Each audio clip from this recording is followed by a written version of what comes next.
か？嬉しいですね。嬉しいですね。いや、私ずっと自分のこと真面目だと思うんですけど、思ってるんですけど、あんまり。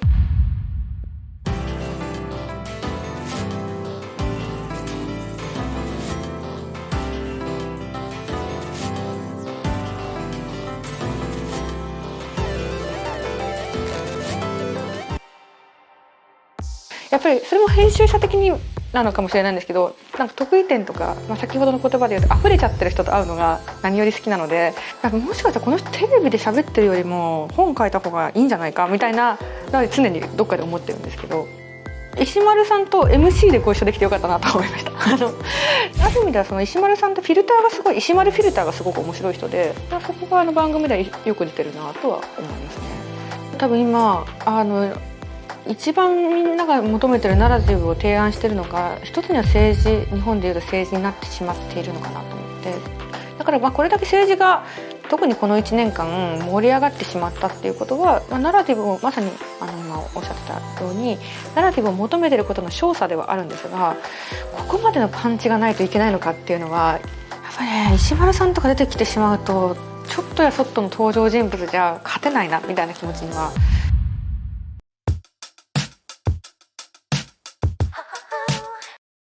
いや、よろしくお願いいたします。もう自己紹介は普通に小説の編集をしてますとか文芸編集をしてますっていう感じで、自己紹介は基本的にはその意識で生きてます。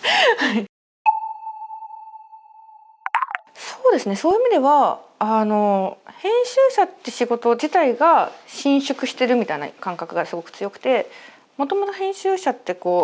あんまり仕事が定義されてない仕事ではあるんですよね。だって別に作家さん、私は小説ですけど作家さんが書いて、出版機能だけ出版社にあれば、本来であればそれで右から左に流すっていう意味では本はできるはずなんですけれども、その中でより良い原稿にするため、より売れるため、またはじゃあ素敵な本にするためにじゃあカバーはどうしようみたいな、プラスアルファのことをしていくっていう仕事ではあるので。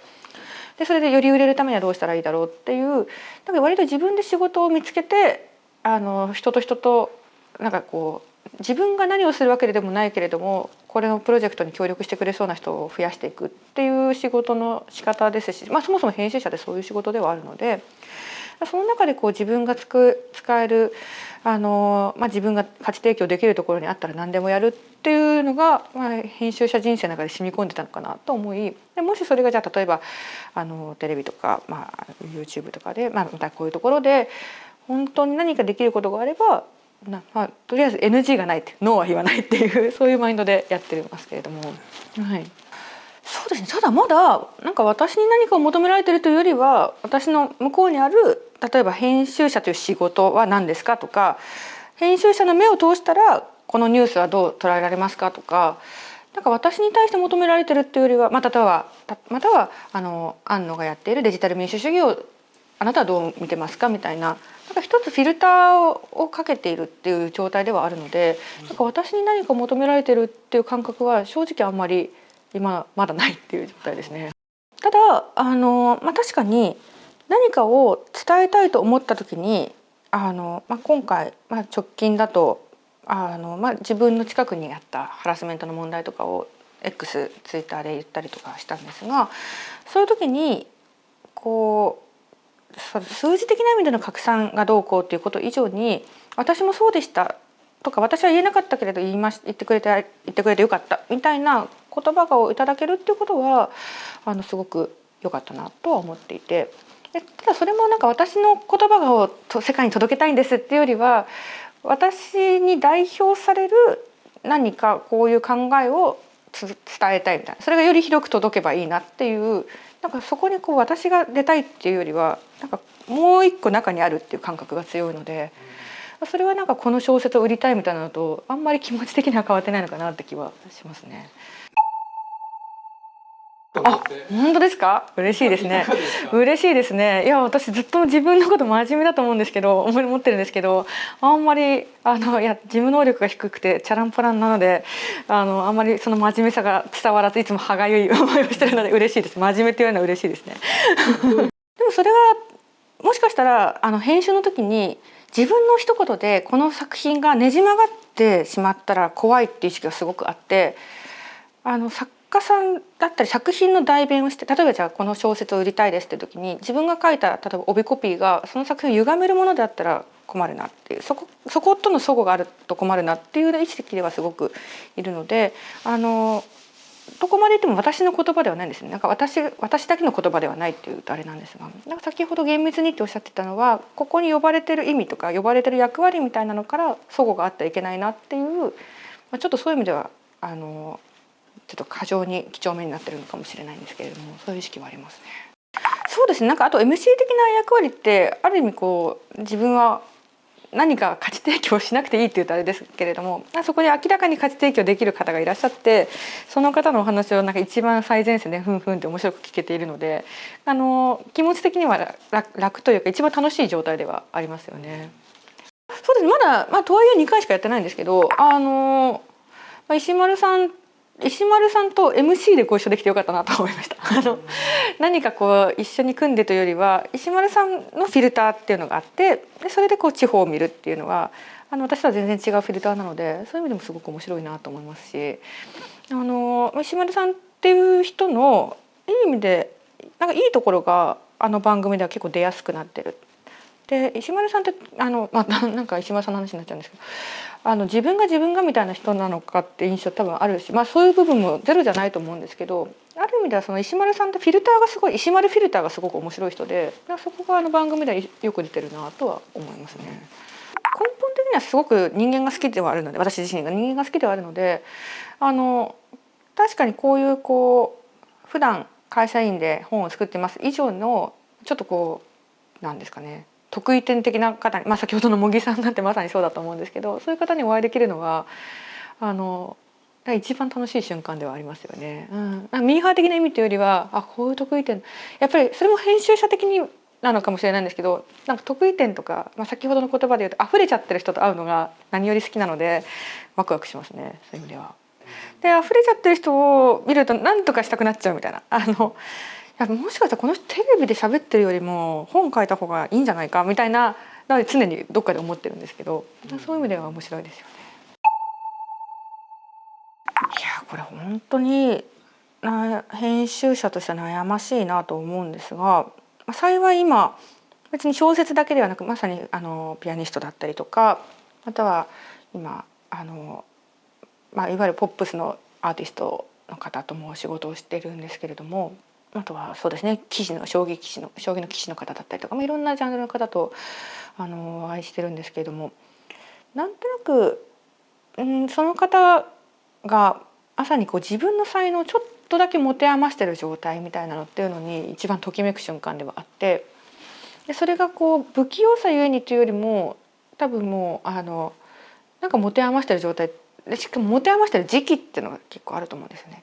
この人と会いたいっていうのも大事なんですけど、この人と仕事をしたいっていうのも大事なんですけど、この人のこの時期と仕事をしたいっていうのは結構あるところで、そこを逃さずいけるかどうかっていうのが編集者としての、一つ腕の見せ所なのかなと思ってるんですが、でその人の時期とその社会的にそれが求められてる時期かどうかが噛み合ってるかどうかっていうのもすごく大事で、例えばそのピアニストの藤田さんの例で言うと、初めてその海外に拠点を移して、ドイツに拠点を移して、でもちろん藤田真央って今クラシック界で知らない人はいないぐらいの方ですけれども、でもやっぱりご本人の言葉をかけると本当に音楽でもって名刺を配ってた時期からご一緒してるんですよね。でそれっていうのが藤田真央の伝記を作りますみたいなのとは全然違う工程になるので、じゃあそれだけの一流の人が名刺を配るってどういうことなんだろうとか、そこの深いところに立ち入ることができたのでよかったなと思うので、例えば5年後に目にかかっていたら一緒に本作れたかどうかちょっとわからないなとは思うんですよ。だから逆にこう素敵だなと思ってもいろんなことが噛み合わず、今じゃなかったなと思って、もちろんファンですけれども、一緒に本作るっていう感じではないなって思って去ることももちろんあるので、そこすごい面白いなと思いますよね。そうなんです。ただそれが、例えば出版社の中にもひたすらツイッターのフォロワー数ランキングとかを出して逃さないようにみたいな舞台を作ってる会社とかもあるんですよ。そういうことなのかなっていうところが一方であり、まさに逃さないようにの逃さないがどんどんできなくなってるとは思うので、それが本当に怖いなとは思うんですけれども。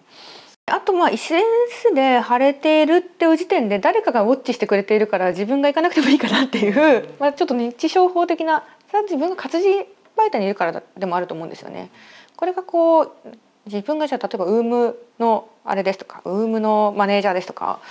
または、芸能事務所にいますっていう本当に今そういう意味での旬の方、分かりやすく旬の方っていうのとちょっと違うところにあるっていう。どうしても仕事をご一緒するときに、私は基本的には活字でご一緒するので、だいたい2年3年ぐらいのスパンでのお仕事になるんですよ。でそこに耐えうるか、それは向こうのスケジュール的にも向こうの気持ち的にも、または書くっていう胆力っていう意味でも耐えうるかっていうのは、いわゆるバズるっていうものとはちょっと違う文脈ではあるのかなと思うんですけど。そうですね、もともとピアノは個人的に好きだったもので、これ面白いのはまさに先ほど藤田さんが茂木さんが藤田さんがことを好きだったっておっしゃってるように、だからどっかでつながるんですよね。で今一緒にお仕事させていただいてる棋士の方とかもその藤田さんの音楽が好きでとか、こういうふうにどんどんこうつながっていって、それっていうのが根っこのところでは何かなんですかね、時代に流されないものが好きみたいな、そういうところでコアな部分でつながっていくっていう意味では、こう常にアンテナを張ってなきゃっていうよりは割と自然と増えていくような感覚がありますね。人間力はもう私割とこう、これは編集者でよかったなと思うところであるんですけど、人間力って俗に言われるスカラー量じゃないかなと思って、ベクトルのフィット感で人を選ぶなっていう気はするんですよね。この人面白いっていう時にこの人は昨日会った人の 1.5 倍面白いっていうよりはフィットする中どうかで決まっているので、確かに編集者になったばっかりの頃はいやちょっともう私なんて魅力なくてみたいな、どんどん悲しい気持ちになってくるみたいな、人間力まさにどうやったら上がるんだろうみたいな感じではあるんですけど、フィットする角度を増やしていくみたいな方向だったら自分にもできるなと思って、この話もこの話もこの話も少なくとも自分はオープンマインドで話せますっていう状態の角度だけ開いていけば、フィットする人はおのずと増えていき、逆にそれでもフィットしなかったら一緒に仕事してもあんまりいいことがないので他の編集者と仕事をしてくださいっていう、別にそれはそれはそれで社会のためになってるかなっていうぐらいの感じではいるんですが、スカラー量では測らない方がそれって結構こう相手の作家さんに対しても言えることで、この人どんなスカラー量を持ってるんだっていうとどうしても値踏みの目線になってしまうので、どうしても一緒に仕事をするっていう意味では健全じゃなくなってくるなと思うんですよね。開き、あとこの話題だったらいけるっていうのを、自分の軸っていうのが何本か持っておいて、ある種強引で連想ゲームでそっちに持っていくっていう。ただ何事も割と抽象化するとどっかにはつながっていくのでそういうごまかしのテクニックだけ増えてるような気もするんですけれども、それは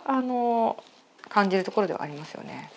ありがたいんですよね。本を作るとどうしても2年間は、2年間長いと5年10年その本のことはずっと考えることになる。だからその作家さんとある種シンクロしていきながらその方に感受性をどんどん近づけていくっていう意味では結構深いところまで潜れるので、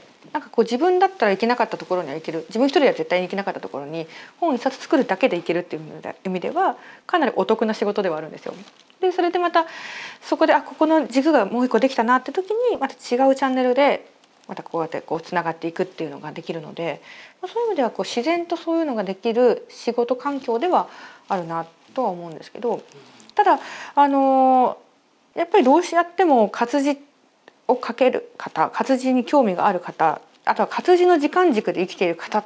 ていうのって今は別に世界を見渡してもすごく多いわけではないと思うので、そこの狭さっていうのは多分認識しなきゃいけないなと思いましたし、まさに先ほどテレビのお仕事とかっていう話になりましたけど、テレビのお仕事とか、YouTube のお仕事とかをさせていただくのはとにかくやっぱ時間感覚が違うなと思って、その自分の時間感覚以外の人と仕事をするっていう経験はちょっとこれから増やしていきたいなとは意識的に増やしていきたいなとは思っているところではあるんですが。そうですね、やっぱり自分と、本は結局自分と向き合う手段になっているもう一層座禅と同じだと思うんですけど、本ってそういう、座禅友達だと思うんですけど、そういう中で本にしかできなかったことってなんだろうっていうよりは、本にしかできなかったことっていうのはなかったよねってところから始めるっていう感覚ですかね。実際問題何か知識を得るだったりとかっていうところでは全てにおいて負けているので、時間的な意味でも対価的な意味でも、その負けている中で結局何ができるんですかっていう話の時に、結局自分が能動的に目を動かさなきゃいけないっていう、その目を動かすっていうことの身体性っていうのをもうちょっと重く捉えていくっていうことにどんどんつながっていくのかなとは思うんですけれども、情報を得る手段だと思って、ここ10年って本がどんどん悲しい右肩下がりになってるのって、本の効能を謳い続けたことの弊害もあるかなと思っていて、この本読んだら泣けます、この本読んだらこういうことが学べますみたいな、それじゃ絶対に勝てないんですよ。30秒で泣ける人は泣こうと思えば泣けるし、ニュースピックスを多分私いつも3倍速とかで聞いてるんですけど、その方が絶対情報を得られるので、そうじゃない本の魅力っていうのを結局体験してもらうしかないかなっていうのは結構難しいところに来てるなと思うんですけどね。それでいうと多分今一番みんなが求めてるナラティブを提案してるのが、一つには政治、日本でいうと政治になってしまっているのかなと思って、政治って本来ナラティブの政局っていう意味ではナラティブなんだと思うんですけれども、政治自体、政策っていう意味での政治は本来ナラティブであってならないはずではあると思うんですけど、それがリハックとかがまさにそうだと思うんですが、どんどんナラティブになっている。で、やっぱり面白いんですよね、そこが。で、実際私の夫の安野とかもそこのナラティブに、乗らないようにはしているものの、安野自体もナラティブで語られている中の一人ではあるっていう状態。もしかしたら私自身もそうなのかもしれないんですけれども、そこの面白さに、ある種の面白さというか中毒性に本が対抗できているのかっていうと今できてないなと思っていて、だからこれだけ政治が特にこの1年間盛り上がってしまったっていうことは、ナラティブをまさに今おっしゃってたようにナラティブを求めていることの少佐ではあるんですが、ここまでのパンチがないといけないのかっていうのは実際に物語を作っている者にとって絶望でもあるっていう。でやっぱりね、石丸さんとか出てきてしまうと、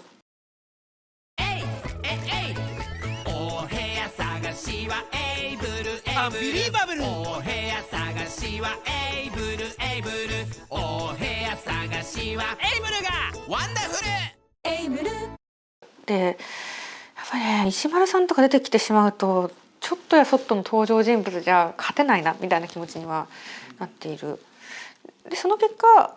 今までの小説っていうのがどちらかというとあなたのための物語っていうものだったところが、もうちょっと開かれたものになっていく必要があるっていうところはあるのかなとは思うんですけど、だから本当は一番小説っていうものがポリコレ的なものっていうよりはいろんな枠からもっともっと自由になってた時に初めてナラティブとしての力の強さっていうのをもっと誇示できる存在になるはずだなと思ってはいて、それがどんどん小さい物語の方に言ってしまうとさらに小さい物語、誰かに寄り添う物語っていうのはもっと SNS とかの方がもっとフィットできるものがあるんですよ。もう本当にあなたのためだけの物語っていうのがいっぱいあるので、そうではなくて実際の現実を超えるようなナラティブ、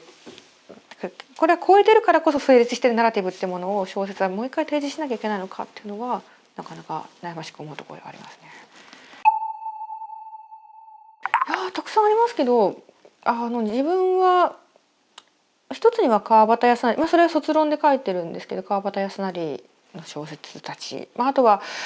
恩田陸さんだったりとか桜庭和樹さん、エンタメ小説ですけどの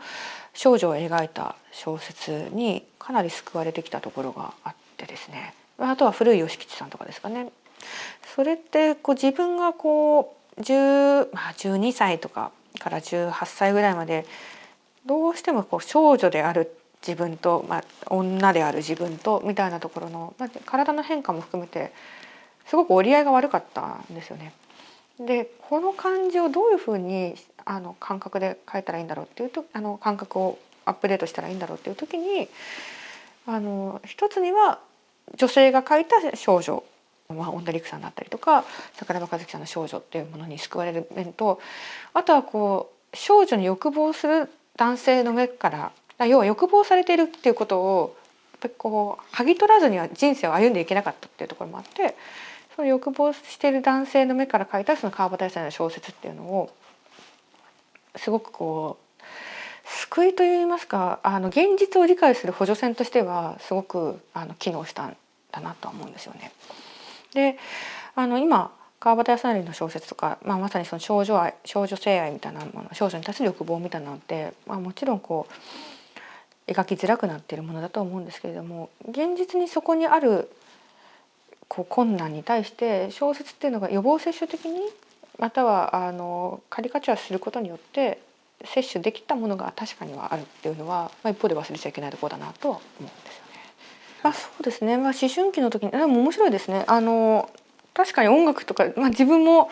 そうですよね。振り返ってみると12歳の時に中学生の時に聴いてた音楽がいまだに永遠に Spotify で聴いてるので、そういうのはあるだろうなとは思うんですけど、そういう意味で今の12歳15歳18歳に何が届くんだろうなっていうのはそれが現実の人間関係とか以外で何か熱中できるものが少しでも増やせられたらいいなとは思いますよね。生っぽくないものでもいいんですけどと思いますね。